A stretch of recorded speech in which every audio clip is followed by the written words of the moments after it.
Salmos 23. Eu fiquei raciocinando estes salmos, e eu já preguei sobre ele umas 2 vezes, e ele tem algo muito importante que nós podemos produzir mentalmente e através da nossa fé. Porque esses salmos, ele tem algo que precisa ser explicado para vocês. Algo que precisa ser tratado e minuciosamente explícito para que você entenda um pouco desse salmo. E aí vem a pergunta: o Senhor é o nosso pastor e nada nos faltará? É uma pergunta. Se o Senhor é o nosso pastor e nada nos faltará, o que acontece então quando nós clamamos a Deus e algumas respostas não chegam? O que acontece então quando nos falta a saúde, nos falta a condição financeira, nos falta a paz interior, nos falta a paciência necessária? Então nós começamos a questionar, porque se a Bíblia diz que nada nos faltará, por que é que então nós vivenciamos dia após dia e coisas estão nos faltando? Essa é uma pergunta. E aí a gente começa a questionar, será que Deus é de fato tudo isso que nós acreditamos ser? Será que essa palavra de fato ela produz em nós o efeito necessário? Ou será que Deus tem falhado conosco em algumas áreas das nossas vidas? Será que Deus não tem sido honesto em sua palavra? Ou será que algumas coisas aconteceram e nós não entendemos exatamente o que esses salmos está produzindo nas nossas mentes e no nosso interior? E aí nós começamos esse ciclo de questionamento, de indagações. Por que você às vezes vai lá e lê esse salmo na cabeceira da cama? O Senhor é o meu pastor, aqui está bem definido, e nada me faltará. Quando alguém lê esses salmos e está faltando alimento em casa, quando alguém lê e está faltando comida, quando alguém lê esses salmos e está faltando harmonia na casa, no lar, está faltando a paz de espírito, e aí a gente começa a se questionar, a gente começa a se perguntar: será que Deus está sendo honesto, está falhando conosco? E eu faço muitos estudos em Bíblia, até ouso estudar muitas coisas no hebraico, e eu comecei a perceber que a Bíblia tem 23 tipos de traduções e algumas delas sofreram traduções equivocadas. Você vai perceber que existem textos na Bíblia, versículos que tem numa Bíblia e não tem na outra. Isso é fato, e o que é fato é inequívoco.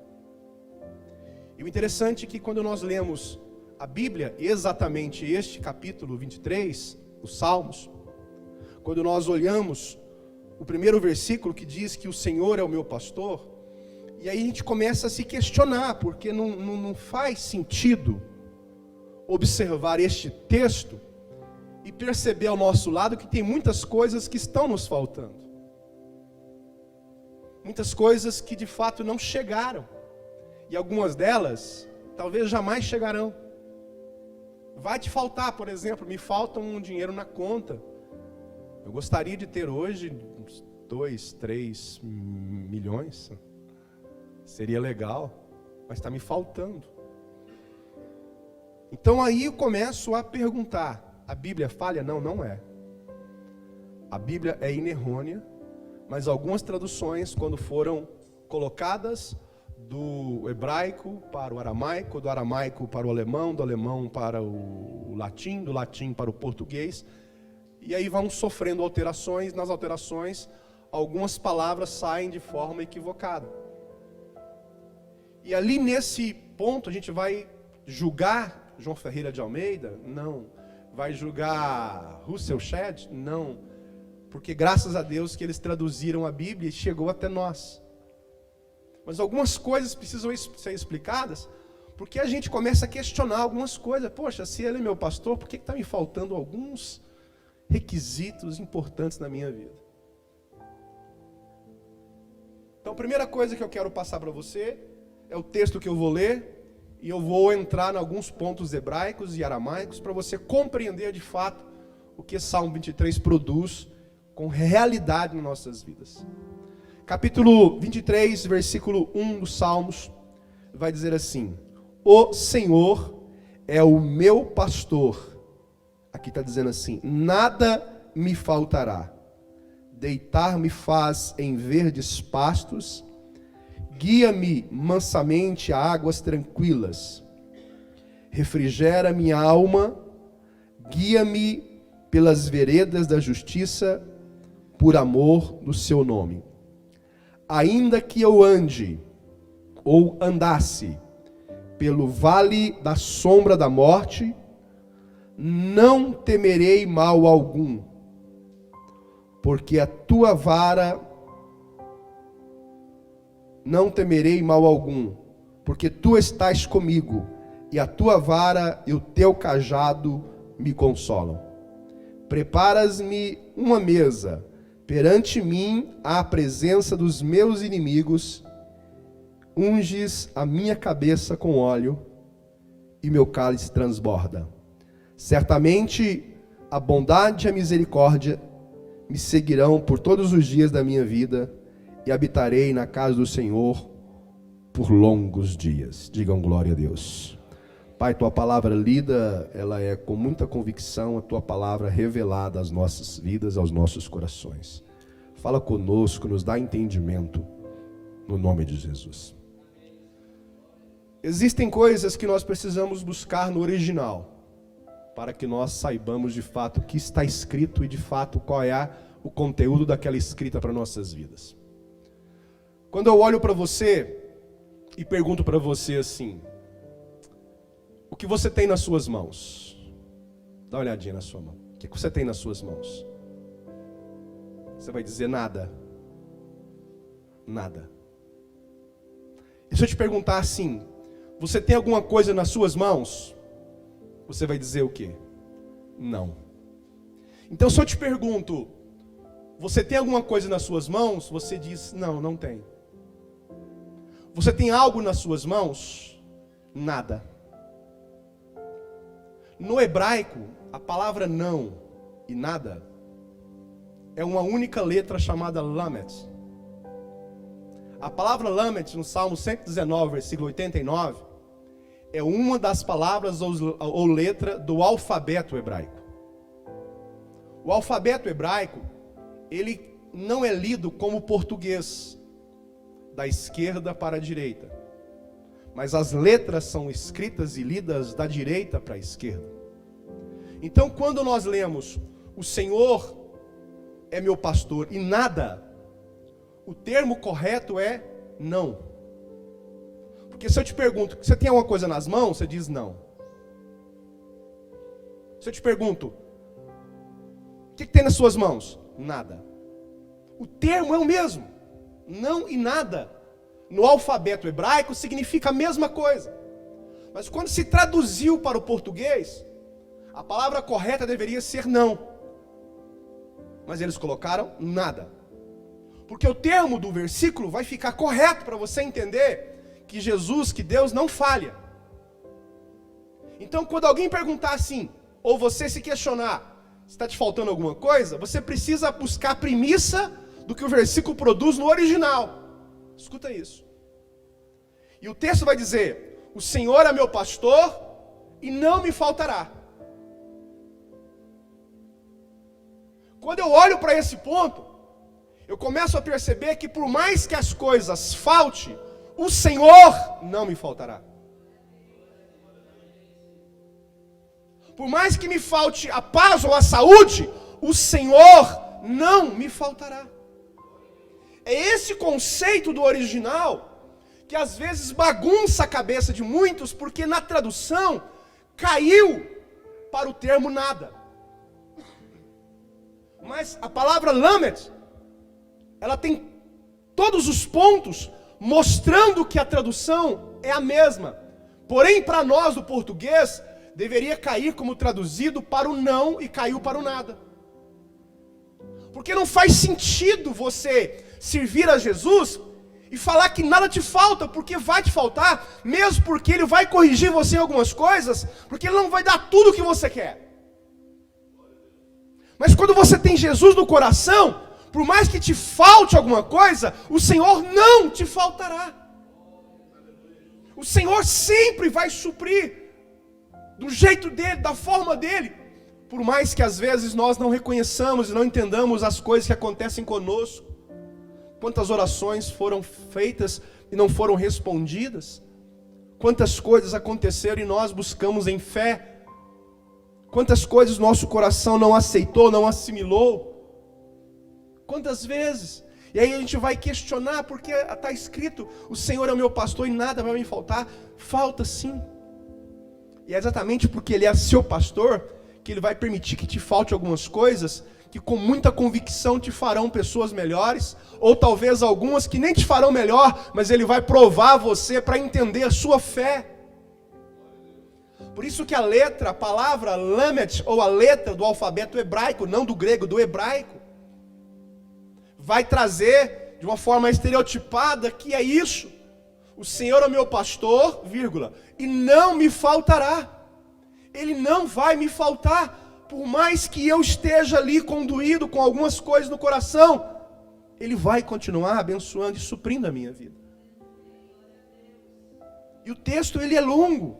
Aliás, ele é explícito, mas ele não é longo. Ele traz 6 versículos. Perdão. Que mostram um direcionamento. O que esse capítulo fala? Primeiro, descanso. Se o Senhor é meu pastor, vírgula, e Ele não me faltará, o versículo seguinte é extraordinário, porque vai dizer assim: deitar-me fazem verdes pastos, guia-me mansamente a águas tranquilas.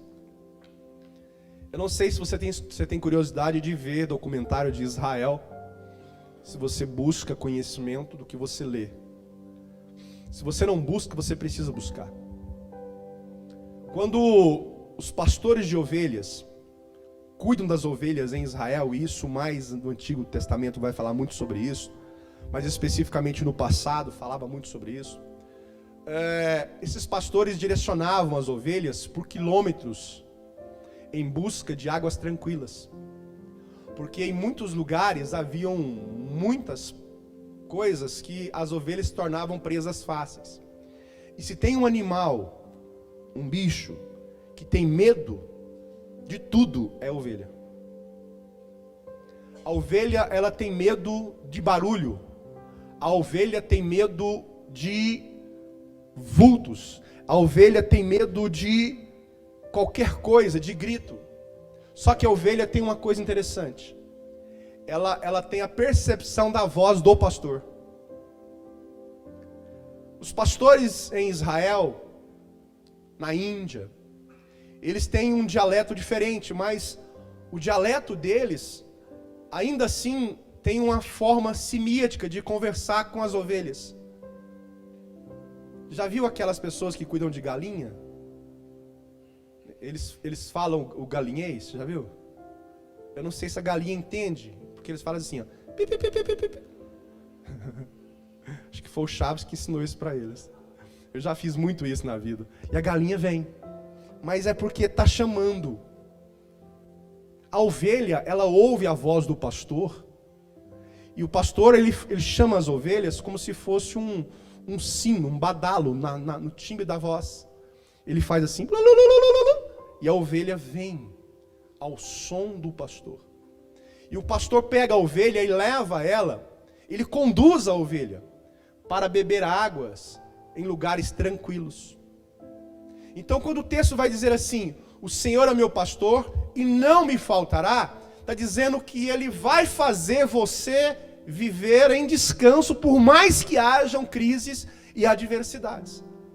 O versículo exato é este: deitar-me fazem verdes pastos, guia-me mansamente a águas tranquilas. Porque a ovelha, quando ela pasta, ela fica ali em volta, ela não tem o rumo. Você pode pesquisar isso. A ovelha, quando ela está muito obesa, a lã dela está muito alta, se ela pender para um lado, se ela cair, há uma possibilidade dela não voltar. O pastor tem que ir lá e virar ela de volta. Virar ela de volta. A ovelha, se ela se perder, porque ela pasta só de cabeça baixa, ela quase nunca levanta a cabeça, por isso que ela não tem norte, por isso que ela precisa de um pastor, e ela pasta só de cabeça baixa, então ela é presa fácil. Por que você acha que Deus compara a igreja como ovelhas? Por que você acha que nós somos comparados? Por que você acha que Jesus diz assim, que o bom pastor dá a vida pelas suas ovelhas? Por que a Bíblia diz também que a ovelha boa sabe reconhecer a voz do seu pastor? Por que você acha que está escrito isso?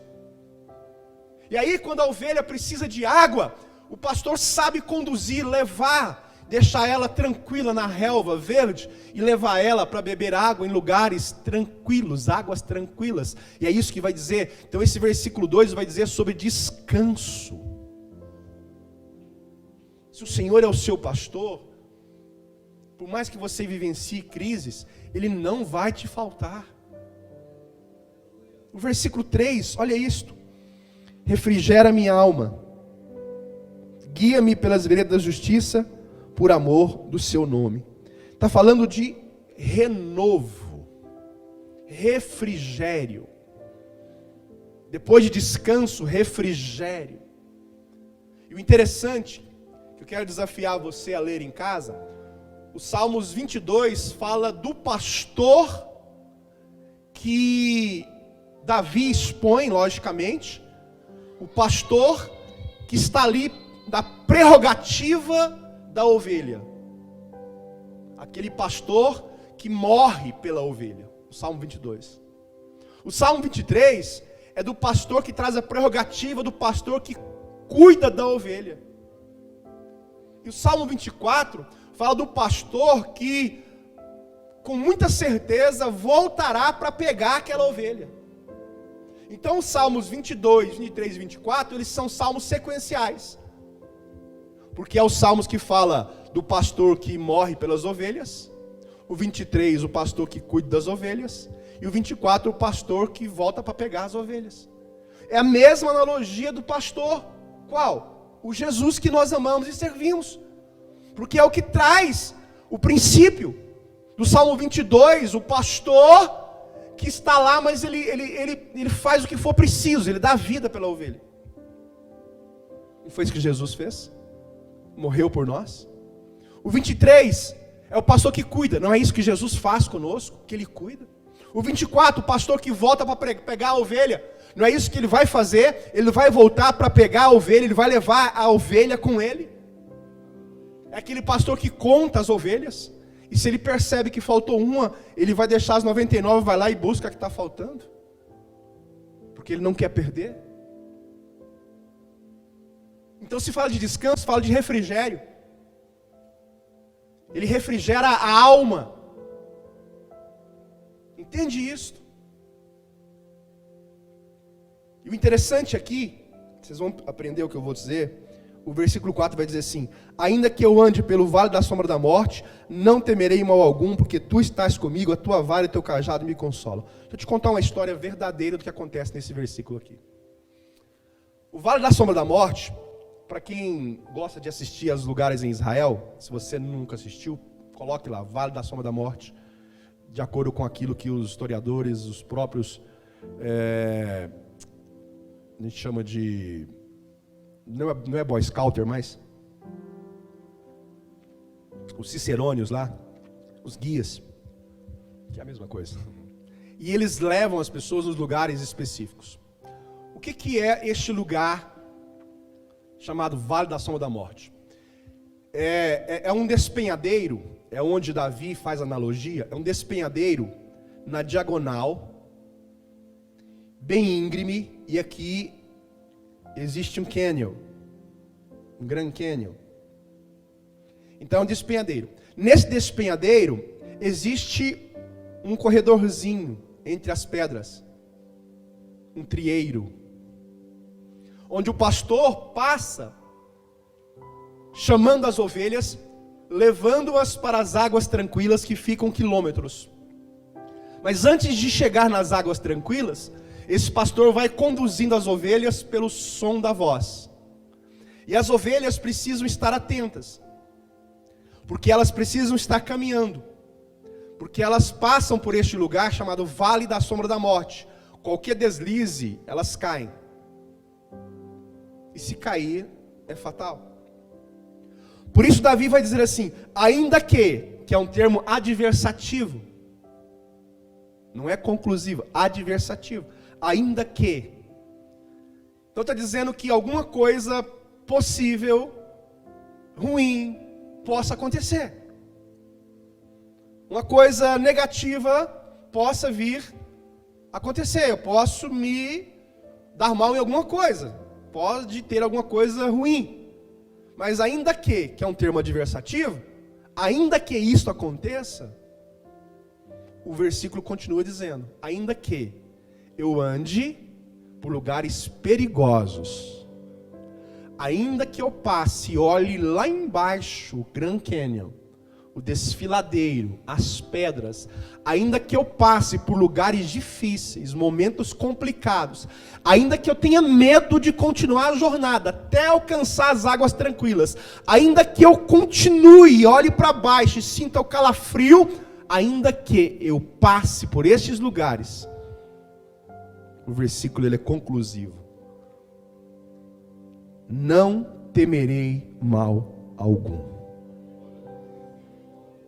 Essa é a conclusão.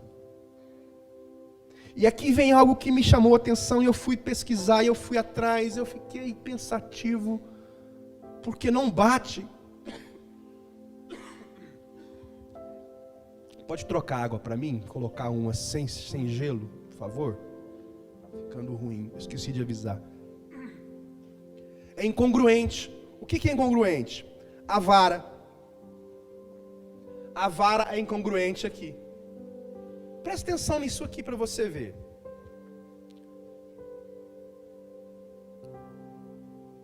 O versículo vai dizer assim: ainda que eu ande pelo vale da sombra da morte, não temerei mal algum, porque tu estás comigo. Agora vai. A tua vara e o teu cajado me consolam. Presta atenção aqui. Vara e cajado. São duas coisas que o pastor tem. O cajado serve para conduzir e a vara serve para bater. E aí eu fui pesquisar, gente, por que ele está usando as duas coisas aqui? Por que Davi traz esse termo e o que isso tem a ver? Eu fui atrás, eu fui buscar, eu fui ler, eu fui pesquisar e eu aprendi algo tremendo. Depois de quase 29 anos como pastor, eu aprendi uma coisa. Eu fui buscar a cultura de Israel. Inclusive eu comprei um livro há um tempo atrás, e eu tenho essa mania de emprestar livro. Tinha, né? Eu já estou mais entendido. E era Culturas Hebraicas. Pensa num livro maravilhoso. Culturas Hebraicas, é um compêndio assim. E eu sabia tudo que eu precisava nesse livro, das culturas hebraicas. E eu fui buscar esse entendimento. Eu fui buscar essa linha de raciocínio do porquê que essas coisas acontecem na Bíblia. Porque não basta você ler, você tem que estudar a Bíblia. Você tem que buscar entendimento, senão você não vai entender que está escrito aqui em muitas coisas. Você não vai entender. Esses dias alguém perguntou assim para mim: pastor, eu li na Bíblia uma palavra que eu nunca vi o que era. Segundo o seu beneplácito. Aí eu falei assim, e aí? O que é? Eu falei assim, pesquisar, ué. São coisas que a pessoa lê e ela pode pesquisar. Mas as pessoas não querem pesquisar. E aqui vai mostrando o porquê da vara e do cajado. Eu aprendi que o pastor ele usa o cajado para conduzir as ovelhas. Mas tem ovelhas que fogem. Olha isso, irmãos. E quando elas fogem, principalmente quando estão passando perto do aprisco, elas caem e morrem. Então o pastor pega a vara e quebra a pata da ovelha. Maldade, né? Ele quebra, aí ele vai lá na mesma hora, pega uma tala, envolve a pata da ovelha, porque aquela ovelha fujona, ela sempre foge, conduz outras junto com ela. Olha isso acontece, você pode pesquisar. E ele vai lá e quebra a pata da ovelha com a vara, e aí ele põe uma tala, amarra a tala, coloca lá uma erva para ir curando. Aquela ovelha vai ficar curada, mas vai ficar mancando. Aí ela vai parar de conduzir as outras que fogem, ela vai parar de fugir, e ela não vai colocar todo o rebanho em risco no aprisco. Então ele usa o cajado para conduzir e usa a vara para quebrar a sua pata. Não a sua, a da ovelha. Deixa eu me expressar melhor. Então aqui mostra o conteúdo do entendimento. Aí ele faz aquilo por quê? Porque ele não ama a ovelha? Muito pelo contrário, é porque é amor demais. Porque aí vem o versículo: é melhor que você entre no céu sem um dos membros do seu corpo, do que ir para o inferno de corpo inteiro. Se teu olho te faz pecar, arranque-o. Lógico que é uma analogia. E aqui você vai entender: a tua vara e o teu cajado me consolam. Como que aquilo que me machuca me consola? Mas quantas vezes o seu pai, a sua mãe, não te deu uma bela surra, merecida, porque você era custoso e custosa mesmo, mas era para corrigir o seu rumo, era para consolar seu futuro e a sua alma. E glória a Deus pela surra que você já levou. Porque é isso.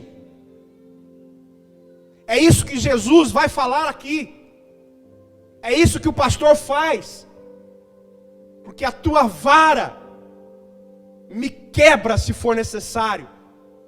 Mas quando preciso for, o teu cajado me consola, me conduz, me guia. É esse entendimento.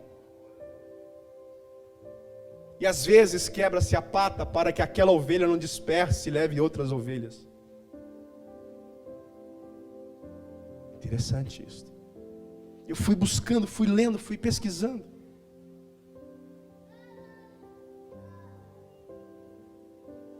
E é isso que eu vou entendendo a respeito desses salmos, porque às vezes a gente fica se perguntando, questionando. Por isso que às vezes dói. Por isso que às vezes você chora em silêncio. Por isso que às vezes Deus usa a vara. Por isso que às vezes Deus usa, já não é para dar consolo, mas para dar direção, para quebrar a mão. Porque se você buscar a analogia do Antigo Testamento, foi exatamente isto que o anjo fez com Jacó. Jacó queria uma bênção e começou a brigar com o anjo, luta corporal. O anjo veio de forma corpórea e o anjo não podia esperar o dia amanhecer e Jacó não liberava. E a Bíblia diz que o anjo então toca na coxa de Jacó e pega e arranca um nervo, como se fosse um nervo. A gente tem aqui o ciático, né? Possivelmente nessa região. Porque a Bíblia diz que quando o anjo toca e machuca o nervo de Jacó, dali para frente ele andou o resto da vida mancando. Por isso que ele vai usar a vara, mas ele usa também o cajado. E eu ficava com isso na cabeça. Preciso entender isso, eu preciso buscar esse entendimento. Por que não fala só vara? Por que não fala só cajado? Por que tem que usar os dois? Eu fui buscando. Isso é uma coisa que eu não sou, é preguiçoso. Nessa Bíblia aqui eu não sou preguiçoso. Aqui eu tenho o prazer de parar e meditar. Escuta. E aqui vai mostrar especificamente que nesse versículo 4 que eu acabei de ler para vocês, que vai falar a respeito dessa presença de Deus. Porque o pai que é presente, o pastor que é presente, ele consola, mas ele corrige. Pastor que é presente, que no caso estou falando agora do pai, ele consola e ele corrige. Pastor consola e corrige. Porque é isso que dá a vertente. Então aqui já não fala só desse ponto, fala da presença de uma liderança na sua vida. Você não pode viver sem um referencial de mentoria. Seu mentor é Cristo, maravilha, glória a Deus. Mas escolha um entre os seres humanos para que te mentorie, te dê bons conselhos. Porque é isso que vai conduzir você. Só que quando esse um que você escolher, quando ele te der vara ao invés de cajado, não se assuste. Porque é isso que Jesus faz. Tua vara e o teu cajado me consolam. E aí eu me questionava, como que uma vara que me machuca me consola?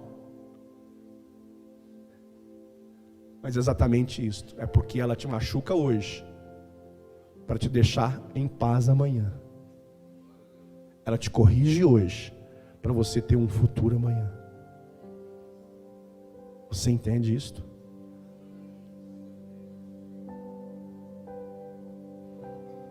Todos nós que já apanhamos dos pais, e os pais antigamente, irmãos, eles não eram igual esses pais de hoje, não.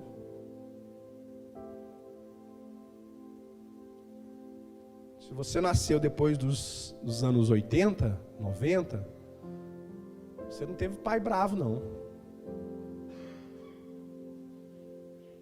Teve, não. Aquela mulherzinha ali gostava de bater, ó. Sabe aquela carinha dela ali de máscara, aquela mascarada ali, ó. Tá por fora. Que ela pegava uma vara de amora. Você não tem ideia. Mãozinha pesada. Não, mãozinha pesada. E aí quando não era vara, era fio de ferro. Tô falando, aquela mulher ali, ó. Fica muito perto dela não. Tô brincando. Minha mãe batia. Minha mãe batia. Graças a Deus. E aí você analisa. Antes os nossos pais, os pais delas, que foram criados praticamente na roça. Meu pai? Meu pai? Eu quero que você entenda. E a gente ficava com raiva dos pais? Talvez na hora. Talvez no dia. Mas a Bíblia vai dizer assim: corrija o teu filho com vara, nem por isso ele desfalecerá. Aí veio uma lei, 13.010, inventada, que hoje você pode ser até preso. Não vou nem falar quem inventou a lei. Vamos lá. Capítulo 23, versículo 5. Preparas-me uma mesa perante mim na presença dos meus inimigos, unge a minha cabeça com óleo e o meu cálice transborda. Esse ponto aqui está falando de honra. Primeiro, vai dizer descanso. Segundo, renovo. Terceiro, a presença de uma liderança na sua vida. Quarto, honra. Preparas-me uma mesa perante os meus inimigos. Tem crente que interpreta isso aqui, que fala assim: Deus vai matar todo mundo que me preocupa. Deus vai dar um fim nesse povo. Eita, Deus é Deus. Não é isso não. Quando fala aqui, está falando de honra. Que Deus vai te honrar. Mesmo quando todos quiserem que você caia, você vai permanecer de pé. É isso que está falando aqui. Está dizendo que os teus inimigos, eles não vão desaparecer da sua frente. Eles vão permanecer lá, no lugar deles. Mas de lá do lugar deles, eles vão entender o que Deus tem feito na sua vida. É isso que o texto está dizendo. Deus não está dizendo aqui que vai matar aquele que fica perseguindo você, que vai dar um fim na vida do seu vizinho, que não para lá com som alto. Não vai não, não é isso não. Mas vai dizer assim, ó, ele vai te honrar. vai preparar uma mesa na presença dos teus inimigos. E quando preparar essa mesa, ele vai ungir a sua cabeça. Ou seja, ele vai coroar você com essa vitória. Ele vai honrar você. E o último versículo vai dizer assim: certamente que a bondade e a misericórdia me seguirão todos os dias da minha vida, e habitarei na casa do Senhor por longos dias. Aqui está falando de viver com Cristo eternamente. Está falando de eternidade. Está falando de ir para a glória. Está falando de morada eterna. Habitar na casa do Senhor por longos dias. Está falando de bondade, misericórdia, me alcançar.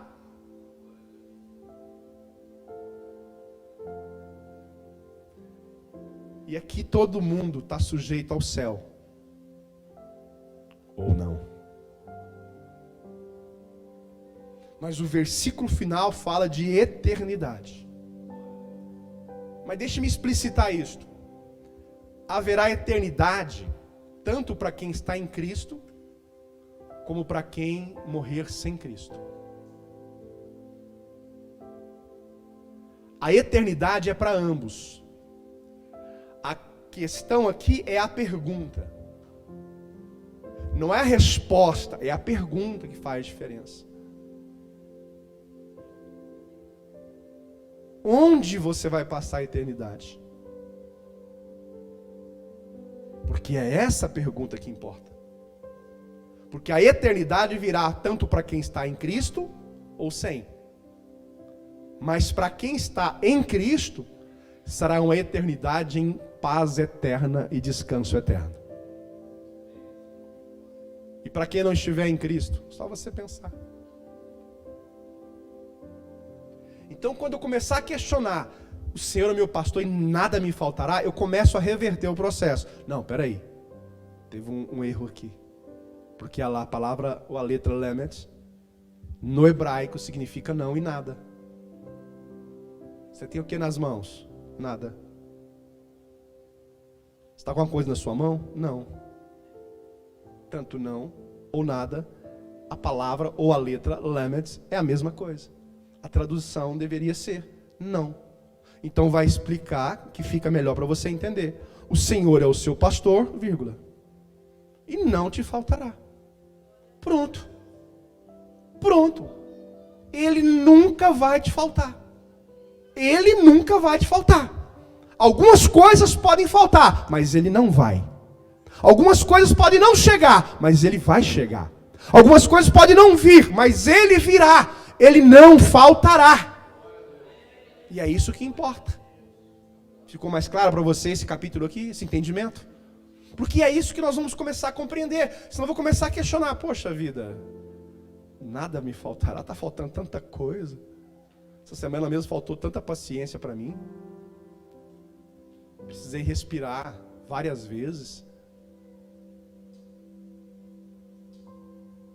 E às vezes nos falta tantas coisas. Aliás, irmãos, deixa eu ser sincero com vocês aqui.